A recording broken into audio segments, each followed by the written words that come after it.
Hello, Omar. My name's Ben. Do you mind if I examine you? No. With the patient adequately exposed, look for asymmetry, inspecting both proximally and distally. Note any deformities, such as clawing of the hands.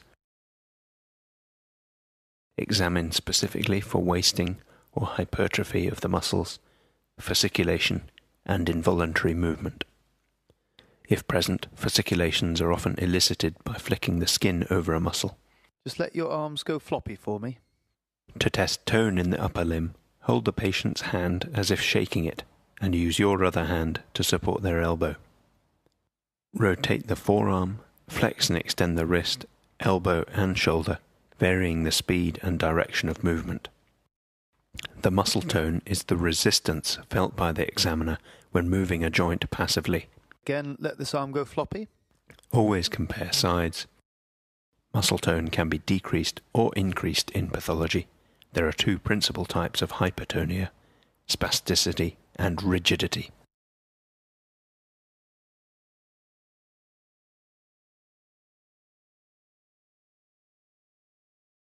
Next, we look at the deep tendon reflexes. And relax. First, we test the biceps jerk, which uses mainly the C5 nerve root. Use your finger or thumb to palpate the biceps tendon. We test the supinator or brachioradialis jerk. The forearm is in the mid-prone position, and you strike the tendon overlying the distal end of the radius. Move the patient's arms to get a good angle on the triceps tendon. This reflex tests C6 and C7. Eliciting reflexes and deciding whether or not they are normal requires practice. Use reinforcement whenever a reflex appears to be absent. I'm going to strike your arm again. When I tell you to, clench your teeth, but not before I tell you to. Clench. For the upper limb, ask the patient to clench the teeth or make a fist with the other hand. Relax the hand. For the finger jerks, place your middle and index fingers across the palmar surface of the patient's proximal phalanges. Tap your own fingers with the hammer and look for flexion of the patient's fingers. To test the Hoffman reflex, place your right index finger under the distal interphalangeal joint of the patient's middle finger. Using your right thumb, flex their distal phalanx downwards and look for a pathological flexion response in their thumb. Can you hold your arms up by your side like that for me, please?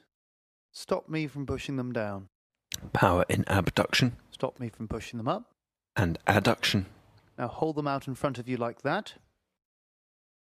Stop me from pulling them away. Elbow flexion Stop me from pushing them in. and extension. Now place your arms out in front of you and spread your fingers. Stop me from pulling your fingers together. Abduction of the fingers by the dorsal interossei and abductor digiti minimi. Now I want you to grip my fingers and prevent me from pulling them away. Use your index and middle fingers inserted from the thumb side to test grip strength. And relax. Now we test Place coordination. your arms out in front of you, please, and hold them in the same position. To elicit the rebound phenomenon, push the patient's wrist quickly downward and observe the returning And movement. relax. Finger-nose Now test. take the index finger of your right hand and place it on your nose. Touch my index finger on your nose and do that rapidly for me, please. I'm now going to start moving my finger. I want you to follow it.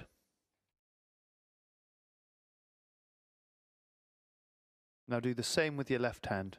Start slowly with the explanation before asking the patient to speed up. I'm now going to start moving it. If they perform well, then begin to move your finger. Look for past pointing or intention tremor that would indicate cerebellar disease. And relax. Test the ability to make rapid, alternating movements. Left hand. I want you to alternate with your right hand, front and back, like that. Impairment of rapid movements like this is called dysdiadochokinesis, Stop. Now do the same with your left hand. evident as slowness, disorganization, and irregularity of movement, also typical of cerebellar disease. Relax. Now I'd like you to pretend you're drinking a cup of tea on a saucer. Testing for dyspraxia. difficulty performing a motor task despite the patient understanding it, and in the absence of motor weakness, cerebellar, extrapyramidal, or sensory impairment.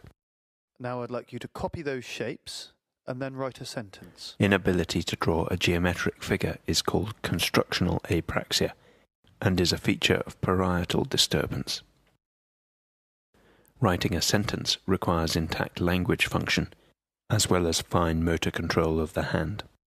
Dysgraphia is normally due to a dominant parietal lobe lesion.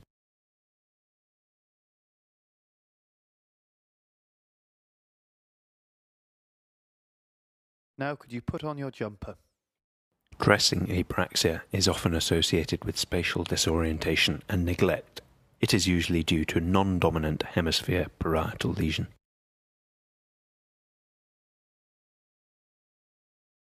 And relax. Thank you.